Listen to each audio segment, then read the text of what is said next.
उसके बहुत बड़ी सहायता प्राप्त थी। तीसरे उसके साथी थे ब्रह्मासुर, बकासुर, चाणूर, तृणावत, घासुर, मुष्ट, अरिष्टासुर, ध्वज, पूतना, केसी और धेनुक तथा बाणासुर, भौमासुर आदि बहुत से दैत्य राजा के सहायता से इनको लेकर यदुवंशियों को नष्ट करने लगा। भगवान ने देखा कि मुझे अपना स्वामी और सर्वस्व मानने वाले यदुवंशी कंस के द्वारा बहुत ही सताए जा रहे। तब उन्होंने योग माया से आदेश दिया कि देवी कल्याणी तुम ब्रज में जाओ, और वह अपने ग्वाल और गौ से सुशोभित वहाँ नंद बाबा के गोकुल में वसुदेव की पत्नी रोहिणी निवास करती हैं। उनकी और भी पत्नियां कंस से डरकर गुप्त स्थानों में रह रही हैं। इस समय मेरा वह अंश जिसे शेष कहते हैं, देवकी के उदर में गर्भ रूप से स्थित है, उसे वहां से निकालकर तुम रोहिणी के पेट में रख दो। कल्याणी, अब मैं अपना समस्त ज्ञान बल आदि अंशों के साथ देवकी पुत्र बनूंगा और तुम नंद बाबा की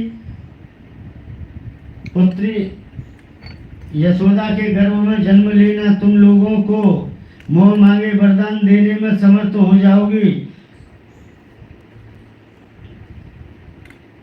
मनुष्य तुम्हें अपनी समस्त अभिलाषाओं का पूर्ण करने वाला जानकर धूप, नैवेद्य और अन्य प्रकार की सामग्रियों को तुम्हारी पूजा करे। पृथ्वी में लोग तुम्हारे लिए बहुत से स्थान बनाएंगे। दुर्गा, भद्रकाली, विजया, वैष्णवी, कुमुदा, चंडिका, कृष्णा, माधवी, कन्या, माया, नारायणी, ईशानी, शारदा और अंबिका से नामों से आपको जाना जाएगा।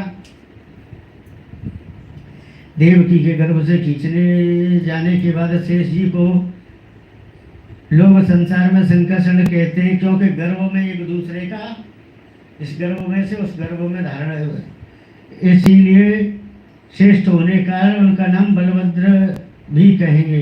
जब भगवान ने इस प्रकार आदेश दिया तब योग माया की आज्ञा सुनकर शिरोधार्य उनकी परिक्रमा कर के वे पृथ्वी लोक में चली आई। भगवान ने जैसा कहा था वैसे ही किया। जब योग माया ने देवकी का गर्भ ले जाकर रोहिणी के हृदय में रख दिया, तब पूर्ववासी बड़े दुख के साथ आपस में कहने लगे, हाय बेचारी देवकी का यह गर्भ तो नष्ट हो गया।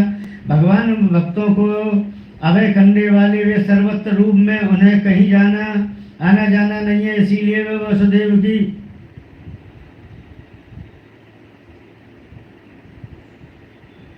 उसे विद्यमान रहने पर भी भक्त भगवान की ज्योति धारण करने वसुदेव सूर्य के समान तेजस्वी थे। भगवान सारे जगत स्थान देवकी उनका निवास स्थान बन गई, परंतु घोड़े के भीतर बंद किए हुए दीपक का और अपनी विद्या दूसरे को न देने वाले। अब इस विषय में शीघ्र से शीघ्र मुझे क्या करना चाहिए? देवकी को मानना तो ठीक नहीं है होगा, क्योंकि वीर पुरुषार्थ स्वार्थ अपने पराक्रम को कलिंगित नहीं करेंगे। एक यह स्त्री है, दूसरे बहन, तीसरे गर्भवती। इसको मानने से तत्काल ही मेरी कीर्ति, लक्ष्मी और आयु नष्ट हो जाएगी।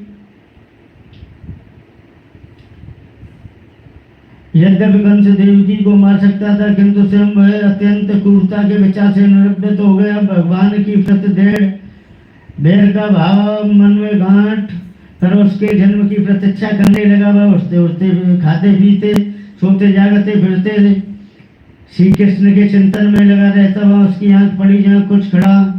आज भगवान ने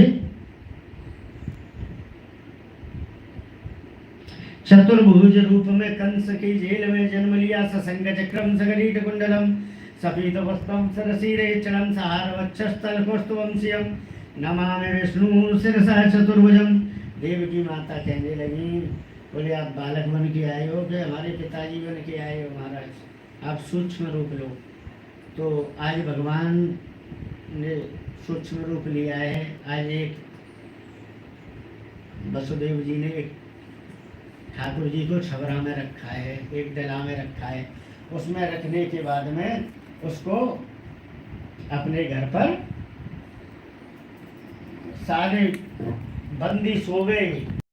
हाथ की हथकड़ी खुल गई, पाए की बेड़ी खुल गई।